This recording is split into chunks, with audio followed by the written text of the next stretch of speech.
Hey everyone, welcome back to S2E3, and today is Thursday, the release day of episode 3 of the Halo TV series, and also the release day of my breakdown of episode 2.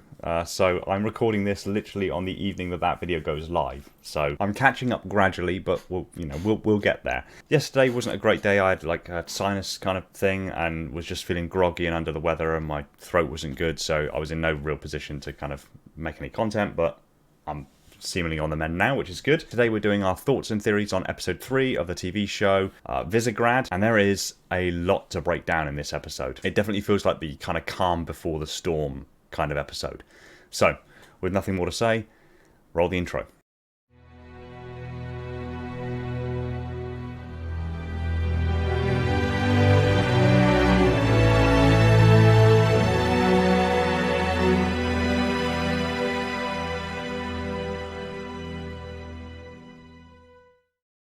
So the episode begins with the Visegrad sequence, which is Silver Team arriving at the Visegrad relay, looking for Cobalt Team.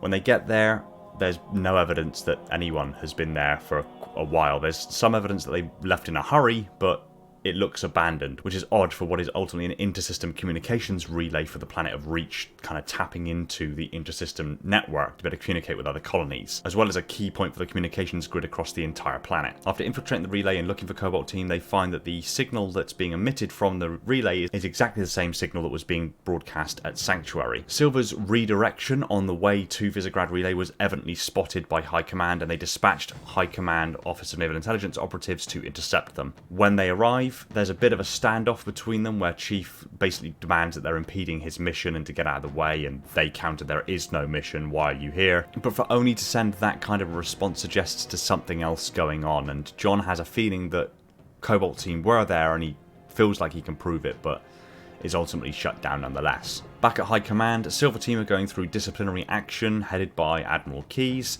and there seems to be a change of the data. We clearly saw in episode 2 that Chief saw that Cobalt's deployment wasn't off-world, it went to the Visegrad relay, and yet now we're seeing information clearly that Cobalt will dispatch to a off-world colony to look at the relay there.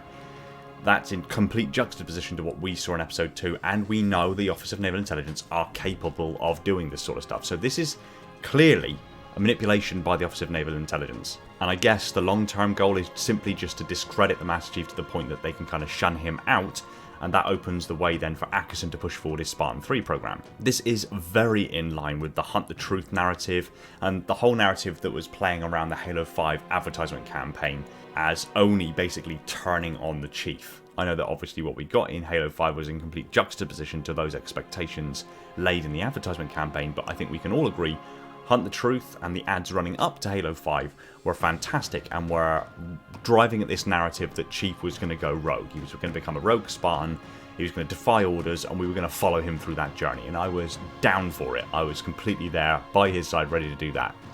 Ultimately, that's not what we got, but we might be getting it here. I remember the hype back in the day, particularly when Hunt the Truth was at its peak, and the real kind of darkness and dystopian manipulations of the Office of Naval Intelligence were in our face. They were literally being like broadcast clear and true by Benjamin Giroux, and it was a fantastic narrative and really got across how dark and deceitful the Office of Naval Intelligence can be. If we can continue that kind of narrative and move that over into the TV series to make that kind of an underlying subplot that runs for maybe a long term, so we can get over the big events like Halo, Halo 2, Halo 3, the events of those, and then once the war is over, return to this Office of Naval Intelligence plot as the big undertone, the dark undertone that needs to be addressed. That would be fantastic. So Silver Team are ultimately grounded by definition. They're dismissed, and Chief has been told that he's not to return to active duty until he's had a psych eval. And this, sticking with the Chief, leads him to being escorted by Oni operatives to a psych evaluation. He gets onto the elevator, and with a little dish of dry humour, he knocks out the two Oni operatives. And again, the physicality at work here translates quite clearly that Chief is an exceptional human being even without his suit. So why these people thought that they were enough to make sure that they could keep the Chief in check, I have no idea. Again, this recurring theme of Ackerson and the Office of Naval Intelligence suggesting that Master Chief is just a dude in a suit, and then returning to our perceptions of what the Chief truly is, and showing quite clearly that he is an exceptional human being even without the suit, and is just even more so exceptional when he's in the suit. So again, this differentiation of narrative between Chief and John being two separate characters, when in reality we know they're one and the same thing, and they're the greatest together, so to speak, it almost feels like running Oni propaganda through the TV series. It's kind of a weird kind of meta experience. It's odd. The next pivotal scene I want to quickly discuss is the fact that Cobalt Team are found to be dead. All four have plasma-based injuries to their body, and we know they were on Reach. They were at Visegrad Relay, which clearly outlines the fact that the Covenant are on Reach. If the signal was playing at Visegrad Relay, and it's the same one that was playing at Sanctuary, and Cobalt Team were sent to Visegrad Relay and they're now dead with plasma injuries, the Covenant are on Reach. This scene then, this interplay between Ackerson and Keyes is quite interesting, and hints to a few things perhaps that I like the idea of the storyline going in, but we'll see obviously.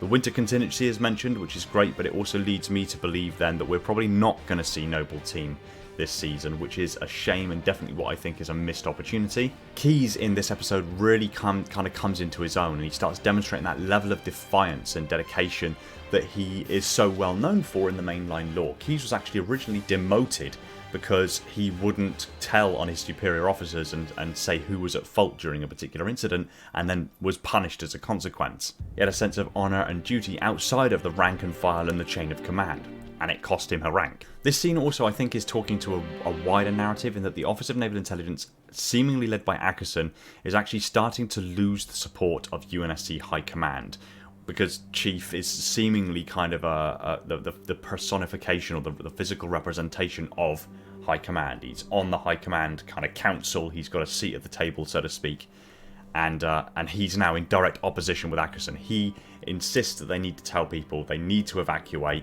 because the Covenant are on Reach. They need to save people. It's home to millions of people. They need to be told. Ackerson, Office of Naval Intelligence protecting their own interests, are shutting that down. So this interplay between the two of them, putting them into opposition to each other, suggests a wider narrative that the Office of Naval Intelligence are maintaining their own self-interests, and UNSC High Command are no longer in alignment with that. And again, it shouldn't be discredited that perhaps that may have a lasting effect for Keyes. As we know in this, at the moment he's Admiral Keyes. And I wonder if him being in opposition to or making an enemy of the Office of Naval Intelligence or Ackerson may lead to an eventual demotion and his kind of vacation of his seat at the High Command table. And of course the Office of Naval Intelligence are known best for getting rid of their problems, finding clever ways to get rid of their problems. And one way I can see that would be viable and also get things to fall back in line with what we expect to be mainline lore would be to demote Admiral Keyes to the rank of Captain and stick him on a warship that they know is going to see combat and likely be killed in the process, thereby ridding them of him as a problem, when in reality what's actually going to happen is he's going to be demoted to Captain Keyes, he's going to become the captain of the Pillar of Autumn, and he's going to end up at Halo. And while yes, he does, at least as far as we're aware based on the mainline lore, give his life in the service of humanity on Installation 04, he's at least then heralded as a hero, which again could play into the Oni propaganda and bring Miranda back into the fold in an interesting way. So again, complete theory, not based on anything other than the sort of things that I'm seeing, but I wonder if this making enemies of the Office of Naval Intelligence, that's going to have a consequence.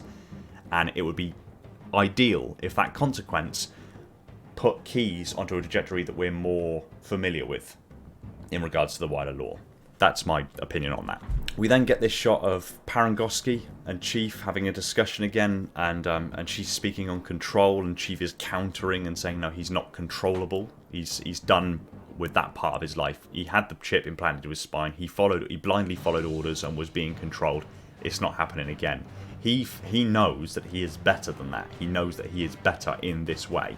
He's a better Spartan if he's in control of his own faculties and can make his own snap decisions on the battlefield. Is what Chief does best. It's what we know Chief does best. And yet Parangoski keeps, although she was talking to believing him in the first episode, she's snapping back to this idea of just follow orders, be a soldier, just be the man in the suit, so to speak, nothing more.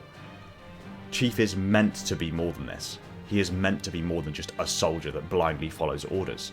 It's as simple as that.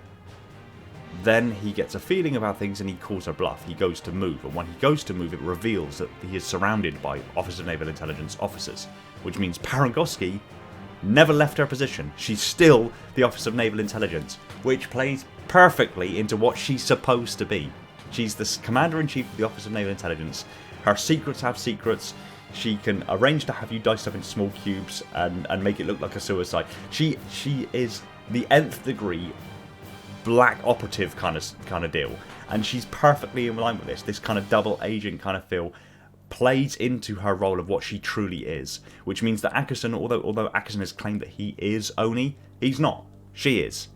It's the fact that it's being arranged. There's these levels of narrative that cascade deeper than just the superficial, that clearly broadcast that Parangoski is still playing this field, and her opposition, so to speak, to the Master Chief, wanting him just to follow orders. She wants to control him. That's the whole idea of the Office of Naval Intelligence. Oni want to control things. They want to control things so they can control their own narrative. They can control their own self-interests. If they have a soldier as powerful and as influential as the Master Chief, not following orders, going rogue, doing his own thing, doing things in contravention to what they want him to do, he's a threat. If he's a threat, what do they do with him? They do exactly what they were going to do in Hunt the Truth and the ad campaign building up to Halo 5. That's exactly what they do to get rid of the Chief as that powerful influence, so that they have the clear space again to control the narrative. That isn't happening here. Chief is demonstrating he's not going to be controlled. These threads of narrative are going to play into a much wider narrative that's going to happen over hopefully quite a few seasons that allow that rogue, AWOL, against Oni, black operative kind of narrative to be pushed. And I'm invested now. I love the idea that that's the direction this is going in. Swinging over with Ackerson, we discover that Ackerson's father is on Reach, which clearly then broadcasts the personal motivations for him wanting to protect Reach, and perhaps why he, at least at face value, I couldn't be certain again from episode 2, but he seemed, I don't know if it was just the way the camera was angled or something like that, but it looked like one of his eyes watered, like he was getting emotional at being told by Cortana that there was nothing that could be done, that Reach was going to fall and humanity were going to fall with it. That might be the explanation for his emotional response to that. It also becomes very self-evident that his father has dementia, and that seemingly the man in his time was evidently quite influential. At least at face value, he seems to have built things on Reach. He was maybe an architect, or just a big project lead, or I don't know if he was involved with the Office of Naval Intelligence or the UNSC, but he was evidently a man of some influence, of some power, and this dementia has kind of stolen that away from him. And then he speaks of not letting them take him alive. And I think he's recalling the Covenant. He doesn't want to be taken alive by the Covenant, and must have had an arrangement with Ackerson to make sure that didn't happen. We also get some conversations between Ackerson and Halsey while Halsey is still being held, and they're speaking on her failings with the Spartan program, with how quote-unquote fragile, so to speak, the Spartans are, which is ultimately hinting towards her program, the Spartan 2 program, just being the foundation and building blocks to something greater, as in his own words, which will ultimately be the Spartan 3 program. And then Halsey spins that around on him and mentions Julia. Now, Julia is the name of the clone girl who keeps visiting Halsey and then dying. Then it's revealed that Julia is actually a clone of Ackerson's sister, and she was a potential Spartan. There is your emotional motivation. Ackerson's resentment of Halsey isn't just born of the fact that ideologically they're in opposition to each other. Isn't just born of the fact that he wanted quote-unquote her job. Isn't just because he finds her particular techniques abhorrent. It's really nothing to do with that. It's nothing to do with the fact that she cloned children. His emotional motivation stems solely from the fact that she kidnapped his sister when she was 6 years old, inducted her into the Spartan program, augmented her, and she failed the augmentations and died as a consequence. Because if he was really against the whole flash cloning, I mean, that's a hell of a thing to be in juxtaposition against, when he is sending flash clones of his own sister to Halsey. That means every single clone that kind of wakes up and is given the instruction and then goes on their way and then ultimately dies, he's watching his sister die over and over and over again. So if it was about the flash clones, why would he do that? If it was just about the Spartan program, Why would he do that? But the very fact that he's using a clone of his sister to torture Dr. Halsey as punishment for kidnapping his actual sister in the first instance, it becomes very convoluted and very dark very quickly, and speaks again to the narcissism of both characters. And ultimately Halsey turns this whole manipulation, so to speak, this game on Ackerson with cold, calculating efficiency. She spins the entire argument about being the foundation to something greater. Him using the argument that her project will be the foundation for something greater, the Spartan 3 project. She span that whole thing around onto Ackerson and said that the death of his sister was the foundation to something greater, the Spartan 2 program. And then turns the line, I hope that gives you some comfort. She turns that line on him as well, which is just, again, cold, no empathy, textbook narcissism, creepy as hell. And again, sticking with Ackerson, because again we're grouping these kind of storylines together. Ackerson returns to his father, and it's time. He knows the Covenant are on reach. He knows they're coming, and Oni are protecting their own self-interests, and they're extracting critical assets from the planet before the invasion fully takes hold. And Ackerson is one of those assets that needs to be extracted, which means that he has to leave his father behind. Then the conversation between him and his father about not leaving him alive makes more sense. This was always the plan. Ackerson gives the pill to his father. His father drops it and he actually has to manually give it to him.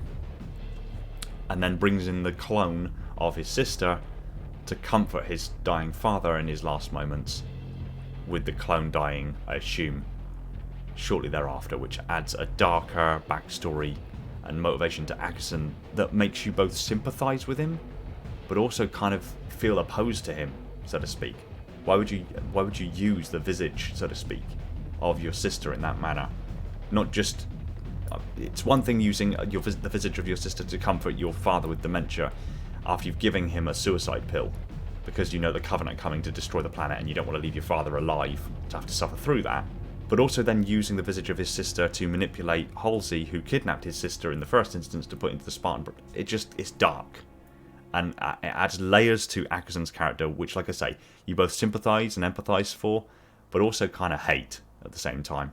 The character development of Ackerson through just these 3 episodes so far has been absolutely magnificent to watch, and it's been portrayed perfectly. They couldn't have cast a better person for Ackerson. It's fantastic. It's a very sad ending to his father's story and to that particular part of the story arc, but it's also just too real and pushes that real dystopian end of days kind of feeling that it's been a big theme for all of the episodes so far, all of this season so far, but it's particularly dialed up to 11 in episode 3. Now, if we circle back to Silver Team, so after Silver Team are actually dismissed and told they're not getting back onto active duty, Riz actually goes to Lewis's place, and it's actually revealed that he and the therapist that was helping Riz are actually a couple, and Riz wanted to seek more advice on living the non-Spartan life. This again is driving towards this narrative that I think the Spartans are going their own separate ways. As again, they kind of have to. The storyline, the long-term storyline, Silver Team can't go together to Halo. I mean, well, they could, but that's not in line with the mainline narrative. At some point or another, Chief has to be viewed or seen as the last Spartan and has to achieve that mythological status, that hero of humanity role that we know that he has to achieve. That's the natural story arc for the Master Chief. He can't do that with Silver Team in tow. So I think Riz is looking towards a non-Spartan life, and it's chased immediately with a scene with Kai talking to Ackerson about the Chief and wanting to be cleared for duty again. This serves to strengthen the rapport between Kai and Ackerson, perhaps to pave the way for her folding into maybe the Office of Naval Intelligence, or at least maybe leading up the Spartan 3 program, as I've said a couple of times now. And he even imparts some personal wisdom born of his experience with his father with dementia about some people just not getting better, and that letting it go on too long can be cruel in and of itself. which is both tentatively inspired by his father and his father's dementia, but also kind of laughable in that he's got flash clones of his sister being born and dying over and over again. So, take that as you see it. In either case, he likens that particular metaphor, so to speak, to Chief's current mental state. The personable moment seems to be serving to develop a closer working relationship between Kai and Ackerson. Something is going to happen there. And it's left in the air in this episode because it literally finishes with Kai asking, tell me what I should do. Or tell me what I need to do, something along those lines. And it's just left in the air for the rest of the episode. I am convinced that Ackerson and Kai are going to somewhat team up and Kai is going to lead up the Spartan 3s. I'm convinced that's what direction that's going to go in. Now that might even be including a suicide mission, effectively, to try to save Reach with the company of Spartan 3s, which means Kai may not be long for the world. In either case, that means both Kai and Riz seem to be having trajectories away from Silver Team entirely. Vanek, I'm not sure really what's going on with Vanek at the moment. We might discover in subsequent episodes what's going on with Vanek, and we know that Chief has eventually got to go to the Halo. So that seems to paint the idea that Silver Team are on their way apart, and they need to, really. If we're to go on a trajectory that's even remotely similar to what we're familiar with, Silver Team need to dissolve. And then to round things out, really, we get Quan protecting Liera and Kessler. This is kind of Quan's storyline. She manages to get onto Soren's ship, and they attempt to leave, but are stopped in the process. Liera then makes the choice to get Kessler and Quan off the ship and onto another ship and off of the Rubble entirely, so they're safe from what is effectively just a mutiny, and does that before she's actually captured. And her interrogation is tense, and you can hear tapping in the background, which is foreshadowing something. And it briefly stops now and then, and why that stops is important. In either case, it leads to Liera being put in an airlock and threatened to be vented out into space to be killed.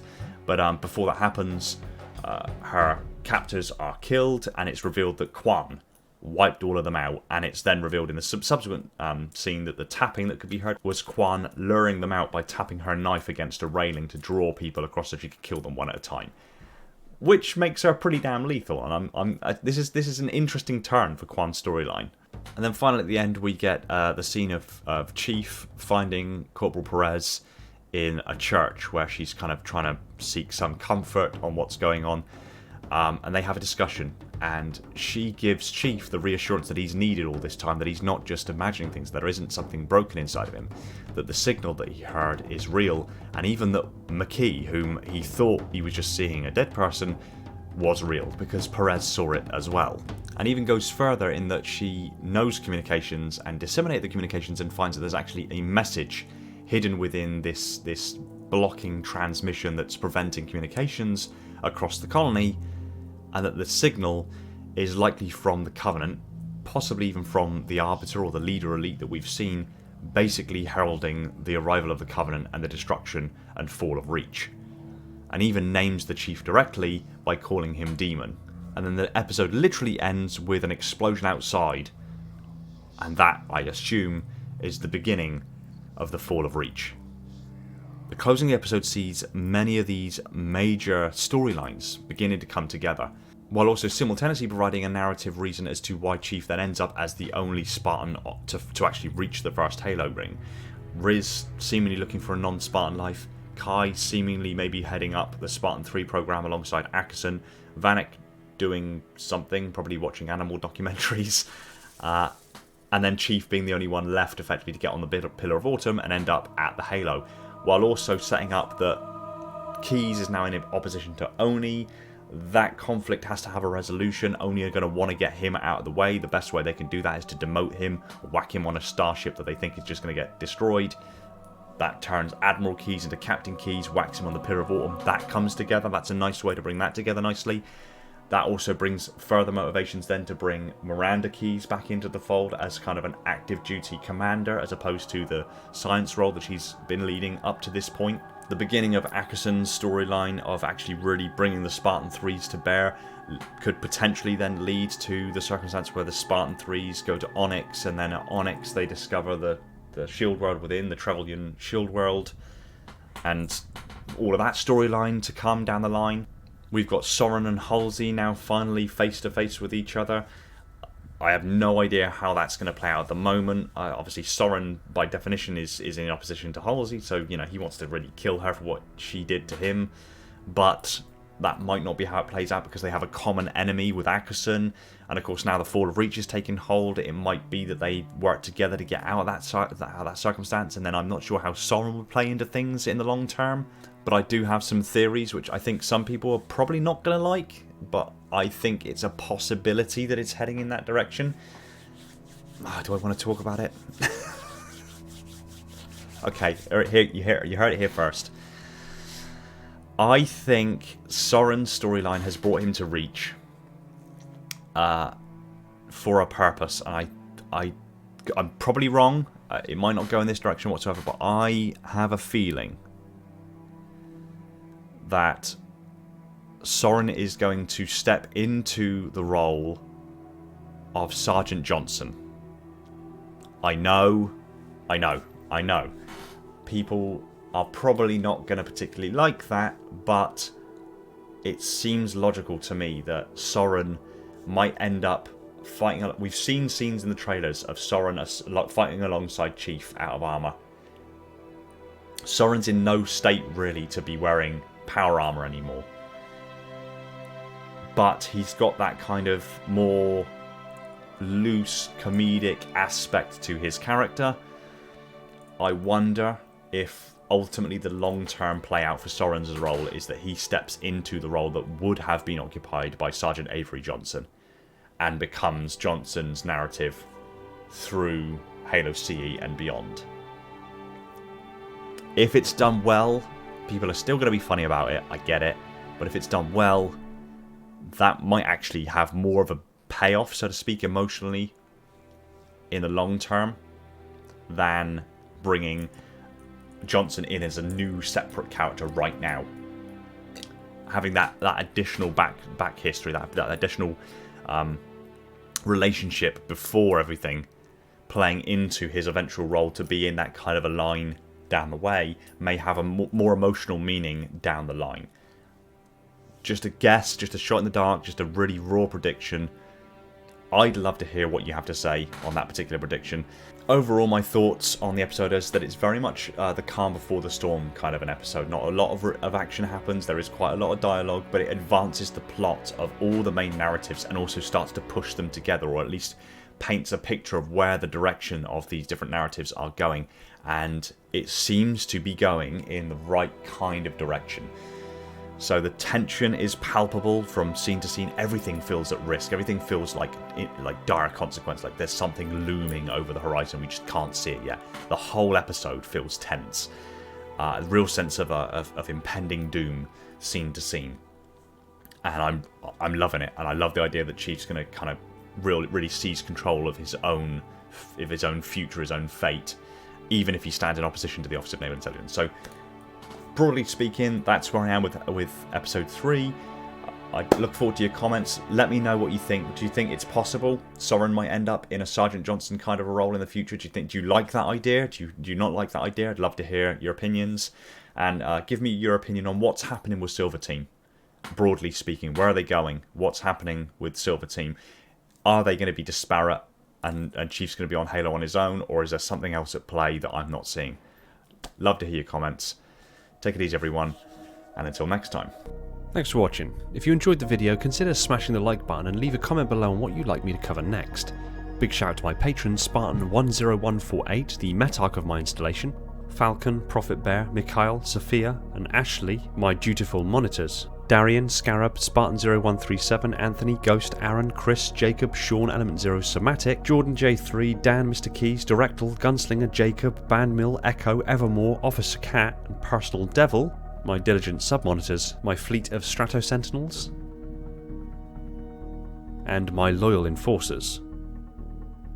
And all the other patrons who have jumped aboard to support the channel. It means more to me than I can accurately put into words. Another shout out to my Tier 0 Transcendent YouTube members, Spartan137, Jacob, Schmitty, Talia, Fenrir and Born Stella, and all the other YouTube members keeping my installation running on that glorious vacuum energy. Shout out to John for I don't fucking know. And if you want more of this kind of content, hit the subscribe button and the little bell icon so you don't miss any future videos, and consider jumping aboard yourself as a patron or YouTube member to keep the channel alive and kicking. Thanks again for watching, take it easy everyone, and find peace in the domain.